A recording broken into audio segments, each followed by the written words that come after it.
Well बाबा लोग कैसे हो। डीसी यूनिवर्स दोबारा से कमबैक कर रहा है एंड इट लुक लाइक कि ये फाड़ने वाले हैं साला। After the huge success of Superman, DCU ने सुपरगर्ल की रिलीज विंडो सेट कर दी है, जो हमें जून 2026 में देखने को मिल जाएगी। ये मूवी अब नेटफ्लिक्स के अंतर्गत देखने को मिलेगी या पैरामाउंट के अंतर्गत, वो बात की बात है। सो टीजर आ चुका है जिसने मार्वलस डिटेल्स कैरी कर रखी है, तो करते हैं break down scene by scene ताकि आइडिया सेट हो जाए कि जेम्स गन की सुपरगर्ल के लिए कितना सीरियस है एंड आखिर क्या जादू हमें इस मूवी में देखने को मिल सकता है। तो दिल थाम के बैठ जाओ क्योंकि वीडियो काफी इंफॉर्मेटिव होने वाली है। शुरुआत करने से पहले ब्रीफली सुपरगर्ल के ओरिजिन के बारे में बात कर लेते हैं, जिससे वीडियो इजी टू अंडरस्टैंड हो जाएगी आगे चलकर। सुपरगर्ल बिलोंग करती है आर्गो सिटी से, जो कि एक क्रिप्टोनियन सिटी थी। बोला जाता है क्रिप्टोन प्लैनेट जब तबाह हो रहा था तब आर्गो सिटी का कुछ हिस्सा सेफ बचा लिया गया था, जो कि बाद में जॉर-एल के द्वारा लीड करा जाता है। एंड जॉर-एल फादर है अपनी सुपरगर्ल कारा जॉर-एल का, एंड जॉर-एल यंगर ब्रदर है सुपरमैन के फादर जॉर-एल का। So by this bond they both are first cousin of their parents. Argo city, जिसे बहुत जुगाड़ के साथ जॉर-एल संभाले रहता है काफी लंबे समय तक, एक दिन ये जगह भी डिस्ट्रॉय हो जाती है, यानी Argo City. Then Jor El and उसकी बीवी एलुरा कारा को अर्थ पर भेज देते हैं, सेम वैसा ही सूट बनाकर जैसा सुपरमैन के पास है, क्योंकि इन लोगों ने पहले ही रिसर्च कर लिया था कि ये क्रिप्टोनियन अर्थ में मसीहा के तौर पर रहता है। बट डिफरेंस ये है कि काल-एल बचपन में ही अर्थ आ गया था, लेकिन कारा एक टीनेजर के रूप में यहाँ आती है। देन यहाँ वो सुपरमैन से मिलती है यानी अर्थ में, और बातचीत में पता चलता है कि उनके फादर्स तो भाई भाई हैं, सगे भाई। सो इस हिसाब से ये दोनों कजिन हुए। नाउ अब बात करते हैं टीजर के बारे में, जहां टीजर के फर्स्ट सीन में हम अपने नॉटी सुपरडॉग क्रिप्टो को देखते हैं, जो कि सुपरमैन की डेली प्लेनेट के फ्रंट पेज आर्टिकल सुपरमैन के ऊपर मूत रहा है। बाकी डेली प्लेनेट ये वही न्यूज एजेंसी है जिसमें अपना क्लार्क कैंट काम करता है। बाकी आप ध्यान से देखोगे तो बगल में छोटा सा आर्टिकल सुपरगर्ल के लिए भी है, जिसमें लिखा है कि सुपरगर्ल ने एक कैट को बचाया है, लेकिन सुपरमैन के लिए हेडिंग है कि Superman saves towns from nuclear reactor एक्सप्लोजर। And यही देखकर अपना क्रिप्टो शायद धार मार रहा है सुपरमैन पर चिढ़ के मारे, क्योंकि उसकी ओनर के बारे में छोटा सा लिखा है। यस, क्रिप्टो अपना लॉयल है सुपरगर्ल के लिए, क्योंकि क्रिप्टो सुपरगर्ल का ही तो पेट है, जो सुपरमैन के एंड में हमने देखा था। कारा आती है और क्रिप्टो को लेकर चली जाती है, लेकिन सुपरमैन मूवी में हमें बहुत से मोमेंट ऐसे भी देखे थे जहां क्रिप्टो काफी लॉयल था सुपरमैन के लिए। हाँ, उसका कहना जल्दी नहीं मानता था अपने क्रिप्टो, लेकिन एट द एंड मान ही लेता था। बाकी यस, सुपरमैन उसका इतना ख्याल नहीं रखता था, जो हमने देखा भी था। उसे प्रॉपर टाइम नहीं देता था, उसके साथ खेलता नहीं था, उसे प्रॉपर खाने के लिए चिकन वगैरह नहीं देता था। सो दैट्स वाई क्रिप्टो कहीं ना कहीं अब सुपरमैन से हेट करता होगा, जो दिख भी रहा है धार मारते हुए उसकी फोटो पे, क्योंकि अब उसकी ओनर सुपरगर्ल के पास वो है, तो एहसान फरामोश क्रिप्टो अब सुपरमैन की जरा भी वैल्यू नहीं कर रहा है, यही प्रतीत हो रहा है। बाकी स्टार्टिंग में ही देखोगे तो एक एलियन लैंग्वेज इस सूटकेस में लिखी हुई है, जो कि ओल्ड पेपरा म्यूजिक सेट देखने में लग रहा है। एंड ये मे बी कारा का इंपॉर्टेंट गिफ्ट होगा, जो कि उसके पेरेंट्स के द्वारा दिया गया होगा, मींस उसके पेरेंट्स की आखिरी निशानी मे बी। एंड ये जो लैंग्वेज देखने को मिल रही है वो मे बी क्रिप्टोनियन हो सकती है, क्योंकि एक इंटरव्यू में मिली एल्कॉक, जो सुपरगर्ल का रोल कर रही हैं, इसका कहना था कि स्टार्टिंग में फिल्मिंग के टाइम मुझे क्रिप्टोनियन लैंग्वेज बोलनी पड़ी थी। एंड अगर आपको याद होगा तो मिली एल्कॉक को सुपरगर्ल का role House of the Dragon में डेब्यूट करने के बाद मिला था, जहां इसका रोल था यंगेस्ट रनीरा टारगेरियन का। एंड बहुत ही फाइन हाई वलेरियन लैंग्वेज हमने यहाँ बोलते हुए देखा था मिली एल्कॉक को हाउस ऑफ द ड्रैगन में। तो मे बी जेम्स गन ने यही खूबी देखी होगी मिली एल्कॉक में, दैट्स वाई वो उसे क्रिप्टोनियन लैंग्वेज बोलने के लिए एक परफेक्ट कास्ट समझ रहे होंगे। बाकी कारा हमें नशे में टल्ली देखने को मिल रही है, जो कि may be red sun planet area में ही होगी, क्योंकि सुपरमैन मूवी के एंड में खुद क्लार्क ने बोला था कि हमें रेड सन प्लैनेट में ही चढ़ती है, येलो सन प्लैनेट में बिल्कुल नहीं चढ़ती है, क्योंकि येलो सन से उन्हें यानी इन दोनों क्रिप्टोनियंस को एनर्जी जो मिलती है। बाकी नेक्स्ट सीन में हमें कारा एक एयरबस लेते नजर आ रही है, जो कि स्टिल नशे में दिख रही है, हैंगओवर टाइप लग रहा है, जो कि एंड सुपरगर्ल जो खुद उड़ सकती है, उसे एयरबस लेने की क्या जरूरत पड़ गई है?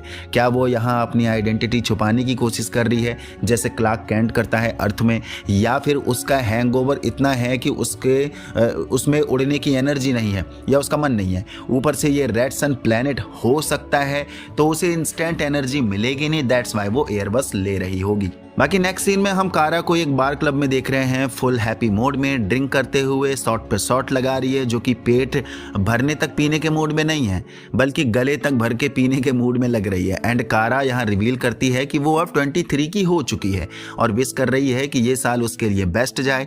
अपने पेट क्रिप्टो से बात कर रही है, फुली टल्ली देखने को मिल रही है, डिस्को बॉल के नीचे फुल अपना बर्थडे मोमेंट सेलिब्रेट कर रही है, डांस कर रही है, अगर ये वाकई में उसका बर्थडे डे है तब। बाकी नेक्स्ट सीन में हम देखते हैं यहाँ एक सिटी पर बिग एक्सप्लोजन हो रहा है एंड यहाँ एक इलेक्ट्रॉनिक गार्ड फॉर्म होते नजर आ रहा है, प्रोटेक्ट करते नजर आ रहा है सिटी के इस छोटे से लोकेशन को। तो मे बी ये क्रिप्टोन प्लैनेट का मोमेंट हो सकता है जहां ये डिस्ट्रक्शन हमें आर्गो सिटी पर देखने को मिलेगा। देन कैसे ये छोटा सा हिस्सा जो क्रिप्टोन से अलग हो जाएगा, क्योंकि ये गार्ड इस पूरी सरफेस को प्रोटेक्ट करेगा इस डिस्ट्रक्शन से एंड यही छोटी सी सरफेस को जॉर-एल लीड करेगा एंड यही अपनी कारा बिटिया हमें देखने को मिलेगी, यानी आर्गो सिटी में यही इसका होम टाउन देखने को मिलेगा। देन ये बचा हुआ सिटी भी डिस्ट्रैक्ट हो जाएगा क्योंकि बहुत जुगाड़ से पहले ही इस लैंड सरफेस को जॉर-एल बचा के रख पाता है। देन मे भी हमें ये भी दिखाया जाएगा कि कारा कैसे फिर अर्थ में आएगी और क्लार्क कैंट से मिलेगी। बाकी ये न्यू यंग गर्ल जिसका नाम ईव रेडली है, जो प्ले कर रही है रूदी मैरी नॉल्का, जो कि यंग एलियन शॉर्ट्समैन देखने को मिलेगी, शॉर्ट्स वुमेन देखने को मिलेगी। एंड ये यंग वॉरियर ढूंढ रही है उसके फादर के killer Krem of the Yellow Hill को। एंड यस, ये कोई ऐसी वॉरियर को ढूंढ रही थी, यानी रूदी, जो इसके बाप का बदला लेने में उसकी हेल्प कर सके। एंड एक्सीडेंटली ये मिलती है फिर अपनी सुपर गर्ल से। देन ये दोनों मिलकर फिर cram of the Yellow Hill को ढूंढते हैं। क्रैम ऑफ द येलो हिल जो काफी डेडलिएस्ट लुक में देखने को मिल रहा है, उसके मुंह में मेटल्स के टूल्स देखने को मिल रहे हैं, जो कि एक पावरफुल विलेन के रूप में हमें देखने को मिल सकता है, मेन विलेन के रूप में। बाकी यस, एक मोमेंट पर लोबो भी सुपर गर्ल का अपोज करेगा, जो कि रोल प्ले कर रहा जा रहा है अपने जेसन मोमोआ के द्वारा। लोबो अपनी स्पीसीज का आखिरी प्राणी बचा हुआ है, जो कि एक एलियन हंटर है, द बाउंटी हंटर, जो एक बार कॉन्ट्रैक्ट ले लेता है तो उसे पूरा करके ही मानता है। He is brutal and most violent killer, but may be at the end ये हमें सुपर गर्ल के साथ देखने को मिल सकता है। सो मेन विलेन के रूप में क्रैम ऑफ द येलो हिल देखने को मिलेगा एंड कहीं ना कहीं उसका साथ देगा अपना लोबो। ये कहानी हो सकती है। बाकी नेक्स्ट सीन में हम सभी को बहुत से लोगों को वाइट ग्रैब में देख रहे हैं, जो कि एक बार के लिए सुपरमैन के फादर एंड मदर के कॉस्ट्यूम की तरह ही लग रहा है, जो हमने सुपरमैन मूवी में देखा था। जो कि हो सकता है कि ये लोग उन सभी क्रिप्टोनियन के लिए पीस मोमेंट गैदर कर रहे होंगे, जो क्रिप्टोनियन प्लेनेट में सारे लोग डिस्ट्रक्शन में मारे जा चुके हैं। बाकी नेक्स्ट सीन में हम कारा को स्पेस में चीखते हुए देख रहे हैं, क्योंकि स्पेस में कोई मीडियम नहीं होता एंड साउंड को मीडियम चाहिए होता है, जो कि एयर वहां मौजूद नहीं है। दैट्स वाई उसकी चीखें सुनाई नहीं दे रही हैं। नेक्स्ट सीन में हमें रूथी एंड कारा एक साथ कुछ एलियन गैंगस्टर्स से घिरे हुए देखने को मिल रहे हैं, जहां कारा डायलॉग भी चिपका रही है कि ये करना तुम्हारे लिए अच्छा नहीं होगा। तो मे बी कारा इस समय येलो सन प्लेनेट के एरिया में हो सकती है, तभी उसे इतना कॉन्फिडेंस है, क्योंकि येलो सन से उसे एनर्जी मिलती है और वो सबको चींटियों की तरह मसल के रख देगी, क्योंकि वो सुपर गर्ल जो है, जो कि अगले ही सीन में तबाही मचाते नजर भी आ रही है। बाकी आगे कई सीन में हमें रूथी एंड कारा एक साथ देखने को मिल रहे हैं, जहां एक मोमेंट पर कारा रूथी को लेकर उड़ने की कोशिश तो कर रही है, जो कि गुंडों से बच के भागने की कोशिश होगी, लेकिन वो आगे जाकर गिर जाती है। तो क्या ये जगह रेड सन लोकेशन हो सकती है, क्योंकि रेड सन से इन क्रिप्टोनियंस को एनर्जी नहीं मिलती है। दैट्स वाई एंड यहाँ पर ये लोग या तो लोबो की गैंग से बच रहे होंगे, या फिर लोबो इनके पीछे कॉन्ट्रैक्ट लेकर पड़ा हुआ होगा, जो कि क्रैम ऑफ द येलो हिल के द्वारा इनके पीछे लाए गए होंगे ये, या फिर ये लोग क्रैम को ढूंढते हुए यहाँ पर उसे मारने आए होंगे। देन अगले ही सीन में हम अपनी सुपर गर्ल की रेड हीट लेजर लाइट देखते हैं उसकी आंखों से निकलते हुए, जो कि ये गूज बम मोमेंट था बाबा। बाकी नेक्स्ट सीन में क्रिप्टो के सर में हाथ फेरते हुए कारा रोते दिख रही है। तो क्या यहाँ क्रिप्टो घायल हो चुका है एंड मे बी ये still red sun planet area में ही होंगे, वरना क्रिप्टो अब तक कब का ठीक हो जाता येलो सन की लाइट लेते ही। अगले सीन में कारा काफ़ी कमज़ोर भी दिख रही है हमें।